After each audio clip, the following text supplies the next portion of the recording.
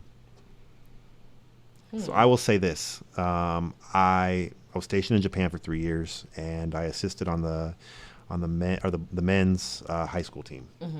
But the head coach had a lot of experience coaching youth girls prior to that. So he'd coached girls and boys at the youth level, and he said that I just thought it was so interesting. But he said that when you're coaching girls, if you are aggressive is probably the wrong word, but if you're giving strong feedback to the group, it's accepted. But not an individual. The individual, Is that a cultural point too in Japan? Well, these were American players. Oh, they were American. They were American players. Okay. This was on the base, and these are American players. I just thought that was interesting. I don't know if you agree with that, if you disagree with that, or there's other nuances maybe you've noticed. There's different pieces to that. Sure. Because I've heard a lot of people say, women are more emotional, and whatever the case might be. People hear that, yeah. And I'm like, honestly, I think men are just as emotional having coached I would agree with that statement. However, maybe I do see where men squash things more quickly. You know what I mean? It doesn't just kind of burn, like a hot coal or something. It's is that how it is? Sometimes, with women, it can progress a little bit longer. Okay. But yeah, that was the biggest thing. And also, I mean, we're talking about, I was working with men who were out of college, so probably their communication level is different. Okay. They know a little bit. I think they understand how they communicate. Yeah. More at the college level, you got a lot of kids coming straight out of high school, so that's a different mentality. Sure. Oftentimes than those seniors and juniors who've been at it for a while and understand some more of that communication piece. In terms of what you said about putting people on the spot versus addressing a group, I think that speaks to the art of coaching, and whether it's men or women, who am I addressing? And how are you addressing them? Yeah, and how am I addressing them? There are going to be times when you just kind of it's a game situation and you just got to get to it, but as you can, who is my, the receiver of this message? Sure. And sometimes you can address a person without addressing them. Just stop something. Yeah. Address the group. Yes. And just work it that way. But it really is an art to communicating effectively that is. I don't have it down. No? Just yet. I mean, I try to get better and better, but each time you got to reflect on what you've done. Sure, and it's part of the growth. how can I have communicated that better, or did I leave something out? Did I forget to ask, do you have any questions? Because I've done that before. Yeah. And then I'm like, oh, nobody understood what I was talking about. So, I mean, I can't. Yeah, and that way I think it's squashing the emotional piece on the men's side happens more quickly to me than it does on the women's. Okay. So, who has been the biggest impacts for you as a coach? Ooh, the biggest impacts. That could be it could be a coach that, another coach, or it could be just anybody.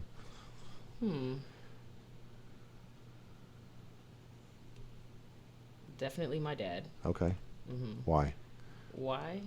He got me into this basketball thing. Yeah. Like I said, way back when. Yeah. Attended every game. Yeah. Home or away. A bunch in college, both in Houston and at our games. We were in the WAC, so it was a little easier. We played San Jose State. Okay. And Fresno State, so they had a chance to see me more. Yeah.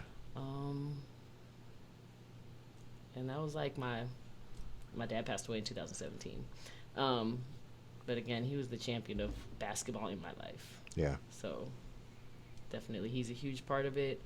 Like I said, Coach Edwards at Fairfax High School. Yeah. Coach Blue Pilgrim. He was my high school coach. Yeah. Yeah, great great ability to teach little parts of the game and putting things in different ways to understand it. Coach Williams for helping me get started, in this. Coach Dow who's my coach, my head coach now. Yes. For taking a chance on me and bringing me into the actual coaching profession. I mean, there's so many people, really, that have impacted me in some way. You as well, don't say Coach that. Marcus. Don't do that. It's true. Would I have been coaching guys had I not met you? Probably not. Don't be bashful. Oh, geez. What is your ultimate goal in coaching? My ultimate goal in coaching. Well, I want to see those that I work with succeed. Yeah. So that's part of the goal in terms of impacting players and helping them to be better players on and off the field. Personally, I mean, I'd love to be a head coach one day. Yeah. So just taking in as much as I can from the people I work with, YouTube University. Yeah.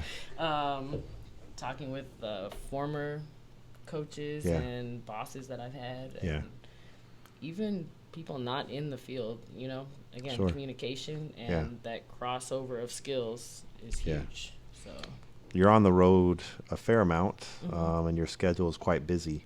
How is that? What is the college basketball world like for a coach?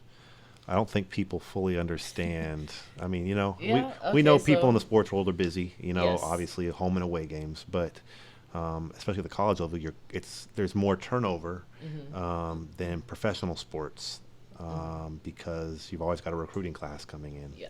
So. Yeah, I think there's a huge misconception that what we do is like practice 8 hours a day and have a whistle and practice plans. Yes. We'll break it down. We just came off of July recruiting. That's a huge recruiting time period for college sports. That first week of July, on the road, get back, you're planning the strategy. Who's going to call who's going to do this, blah, blah, blah, working on, okay, now where are we going? Not where are we going next because we know that by now, but all right, this is our plan of attack. Okay, these kids are here, those kids are there, and then going out again for another week. Yeah. And we have it easy from what I understand compared to coaches who have been in this business far longer than I have when every day in July was a recruitable recruitable moment period. So that's that's crazy. Then we have camps. So during the summer, you're also trying to put together camps. Sure. So this year we were able to get in 3 elite camps. Next year, I know. What are the purpose of those camps? It's a chance for kids to see what it's like to work with the coach at this school. So you can see what drills they do, how do they coach, and get another opportunity to work in person with the coach. Because you don't get that opportunity. It's not like we can go to their high school and be like, okay, do this drill. Let me put you through that. Yeah. Is that a camp that people sign up for? Is it a camp where you put invites out? It's like an invite only. How does it work? No, these camps are open to all. Open to the demographic, whoever that demographic may be. Typically for elite camp, it's going to be high school age kids. Okay. But it's open to all high school age kids. Interesting. How long do those camps usually last? It depends where you go. I've seen some coaches where they have all day. Okay. Clinics. Hours are typically 2-hour, 3-hour camps to get through the skill development. Sure. Get what is that called? A window into some of what we do. Yeah. Do you foresee yourself, as a coach? Is it the WNBA? Is it international that you would like to go, or you would love to, or is it continuing on at the NCAA level?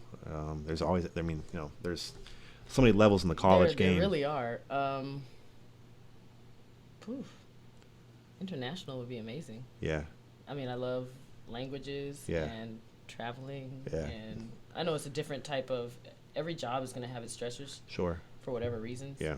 So I know those stresses are going to be different than, you know, being a college coach or being in the WNBA. Yeah. So yeah, I mean, working my way up that way would be amazing. Kind of came up in the era where the WNBA was coming up, right? I went to the first Sparks game. Did you really? Mm-hmm. I think Penny Toller Sparks scored the first point, if I remember. I watched it on TV. Yeah. That's crazy that you were there. Holy cow. Wow. Wow. That was a small world. Yeah. Wow. That's amazing. What did, if at all, the women, those founding members, because I mean, it came right off the heels of the '96 Olympics. I mean, I remember, you know, like Lisa Leslie and Rebecca Lobo and Cheryl and Tina and, you know, everybody. Pretty much named them all. Dawn Staley, right? Yeah. I mean, they're iconic, and I think that I know as an NBA lover of the NBA, I missed out, you know, on the Bill Russell Celtics and that experience of watching a league form by, like, you know, 40, 50 years. But, you know, to be around to see a pro league develop like that, I mean, did that impact you as a basketball player? How did it? I mean, can you speak on that a little bit? I mean, it was definitely exciting to have, especially in LA team, with the the home team Sparks. to root for, and they were like good right said, away. All those people you named, they're just because you knew about them even like as college players. You know what I'm saying? And then to see them, it was a different almost, I don't want to say culture, but they like because there was no WNBA, the college game was so, I don't say important, but it was kind of like that was pro experience. It was kind of the pinnacle at the time, you know, and I think it's unfortunate that women like Cheryl Miller,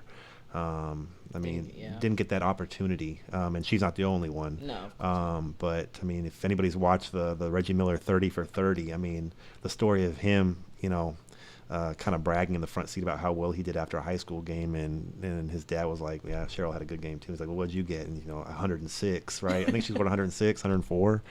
I mean, it's amazing. But I just, being in LA, especially at that time, I would think coming up as yourself, I think that must have been impactful.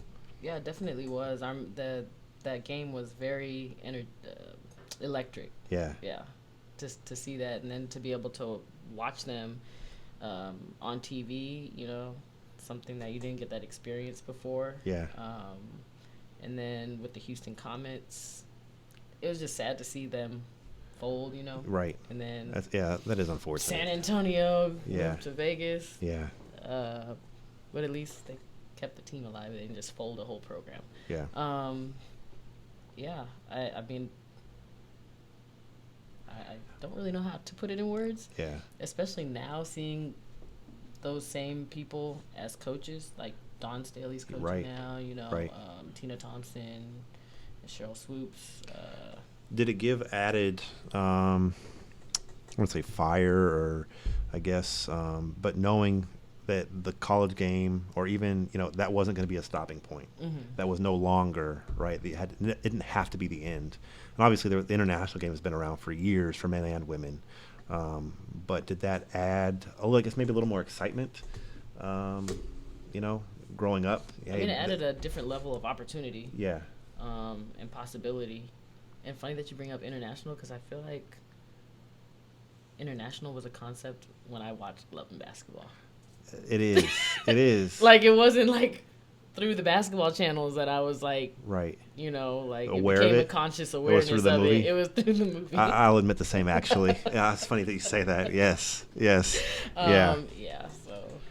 Great movie, by the way. Yeah, it was. Do you have any advice?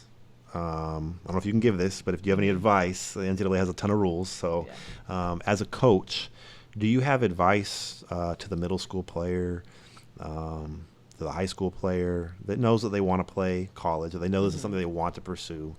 Do you have advice for them, whether it be on the court advice or off the court advice? I think that goes back to what you're asking about, leveling up, basically. Is continue working on your craft, be coachable, be flexible for the needs of where you will be. Sure. at the next level, and be aware of the academic side too. How important is that? The academic side. That's huge because you have to be a qualifier. Yes. To get, so scholarship money. When it comes to the student athlete, is there more weight put on the body of the day-to-day schoolwork? Is it more important to do well on the test? You need to check both of those boxes. You got to check both of those boxes. I know the answer, but it's a sliding scale, so it is important because you don't want to miss out on an opportunity. Like, I couldn't have gone to Rice if I didn't take care of my grades and my test scores. And does it matter how good a player is? I think a lot of athletes think, oh man, I'll be good enough. I don't, don't fall into that trap. I wouldn't take that chance. I would not fall into that trap. Yeah. I'm just going to be good enough and figure it out. But I mean, to each their own. Yeah. I just, and if you need assistance academically, one thing that's hard for anybody to do is ask for assistance. Mm-hmm. So even as a college student, it's hard to ask for assistance. But if you need assistance, you gotta ask. Ask. Yeah, because nobody knows. Right. Until, for this particular instance, final grades are posted or you say something. Right. Makes sense. Yeah. Do you have any advice for anybody that is looking to get into the coaching world? There is no one size fits all to get into the coaching world. Can you elaborate on that? Yeah, I can.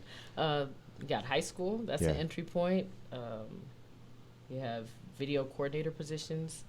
You have director of basketball operations positions, graduate assistant, AAU. I mean, there's just so many avenues to get into it. And even if at the school that one of my assistant coaches started as a manager, then was a director of operations, and then moved up to coach. So, wow. Like I said, there's just so many avenues to get into it. Being open to the different opportunities, kind of the springboard to the next opportunity, and keep using those opportunities. Exactly. Networking and all that. Awesome.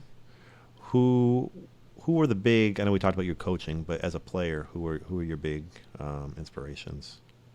Oh my goodness. Outside of your dad. Outside of my dad. Yes. Let's see. I definitely remember like the Cheryl Millers, Dawn Staley, Tina Thompson, those big names.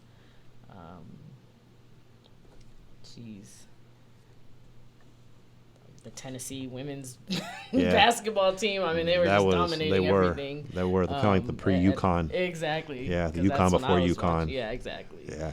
That was an era. That was an era. I mean, when it came to the NBA and watching their stuff, I think I kind of more just would watch and try to like do what they were doing. Yeah. But I mean, Gary Payton, the glove. Yeah. Yeah, he was pretty great. Yeah, Rodman. Yeah. How were you as a player? Were you more of a defensive stopper? Were you more? I mean, I know you scored 2,000 in high school. Yeah, so more offensive minded. I feel like in high school I did both. Okay. And then in college I definitely was a defensive stopper. Yeah. And that rebounder. Did that relate to what the team needed from you versus? I mean. Yeah, that's how I found my way into finding your niche. Finding my way into some minutes. Yeah. Defense. Yeah, that was my thing. Like I really took pride in being able to, lock someone down or, hold them to a lower game than usual. Sure. Mm-hmm. As the international game expands, is there scouting from colleges in the States for talent abroad, or is everything pretty much held domestically? Oh, no, international is. Yeah. It's the way of the future. It is the way. The way. It's the current way of the current. The way of the current, not the way of the future. Not in terms of no American kids, but just yeah, it's open. It's already going. A lot of kids come in, international kids come in through junior college level, and then get in it that way. But there are tons of opportunities.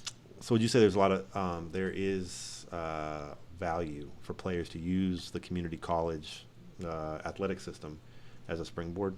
Oh, definitely. Just like you were asking about the academic piece. Yes. Right. So if you don't qualify, you can go to junior college. Right. Get college experience. Yeah. Be recruited. It's not a knock athletically, at least it's not a knock on a player's resume? No, because everybody's path is different. Sure. Right? So if you have to go the junior college route for whatever reason, maybe somebody didn't notice you. Right. You play with that chip on your shoulder. Yeah. And you put in your work, right? Now you're getting seen. Yeah. Minutes. Coaches are going to know that you have experience playing against bigger girls and college age competition. Yeah. You touched on working on your craft. Mm-hmm. Are there specifics within that a player should focus on? At least going from the high school to the college level? Always have tighter handles. Yeah. Yeah. How important, like whether it's footwork or endurance, cardio, footwork, strength? That's probably one of the most overlooked ones is cardio. Really? Mm-hmm. Because you got to come in and be able to. The court's longer. Right. The players are stronger. Yeah. They're faster. The adrenaline's going to be going probably more at this level, especially in the beginning, I would imagine. Mm-hmm. Yeah. Oh yeah, definitely. So, all right. That's probably one of the biggest. Oh, this is what I signed up for. Right. I can't breathe. No.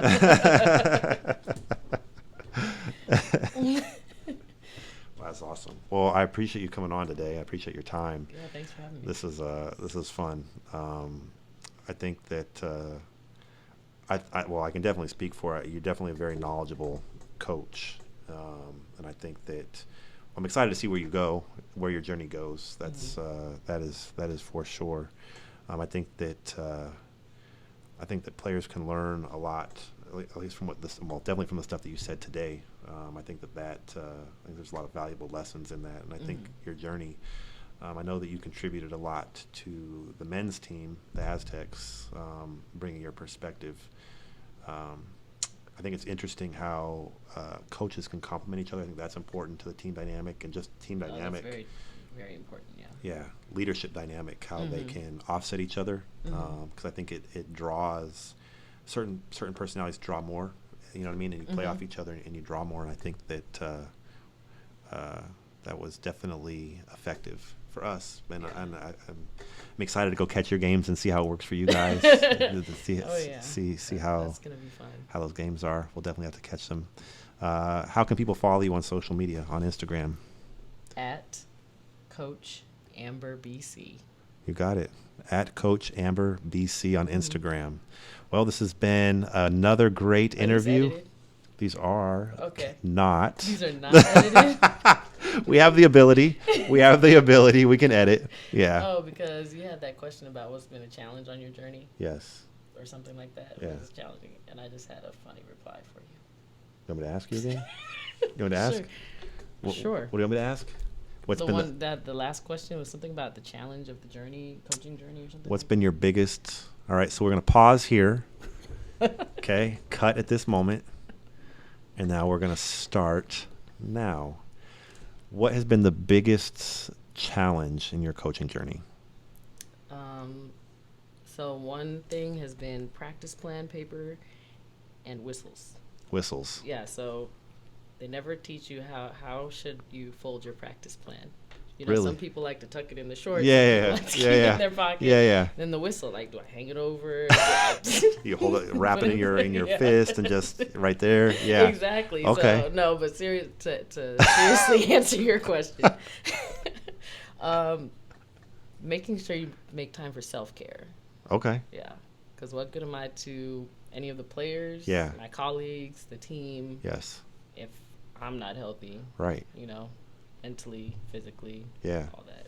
So I saw something. That's interesting you bring that up. I saw something recently where it said that, people can ask you, if you're available to do X, Y, and Z, right? Then you can say, no, I'm not. And just because you say no, you're not, doesn't mean it's because your schedule is chock full. True. But it means I'm not available for that because it speaks to self-care. Exactly. Maybe you need your time. Everybody needs their time. Yeah. That's interesting. Yeah. That's very interesting. No, I saw that. It was, I think, Jessica Kern at Tennessee State University. Okay. She had posted on Twitter. Yeah. And I was like, man, ain't that the truth? Yeah. That's awesome. That's awesome. Well, thank you for coming on. I really do appreciate your time. I know you guys are busy over there. So Wish you a great season. Thank and you. we will definitely See you in the stands. Oh, absolutely. I'll be the loudest one. I'll have an obnoxious sign. Okay. Okay. I'll probably Very get nice. we'll get like a fat head made of amber. All right. Yep. Hey. Well, I'm all in. No, all right. I You're either appreciate all it. in or you're all out. And I'm all in. There all we right. go. Yes. Awesome. Well, again, thank you for coming on. This has been an interview with Amber Cunningham. She is an assistant head coach of the NCAA Division I level. She's played professionally overseas in Europe. And this has been another interview of Unrestricted with Ryan Johnson. Catch us again.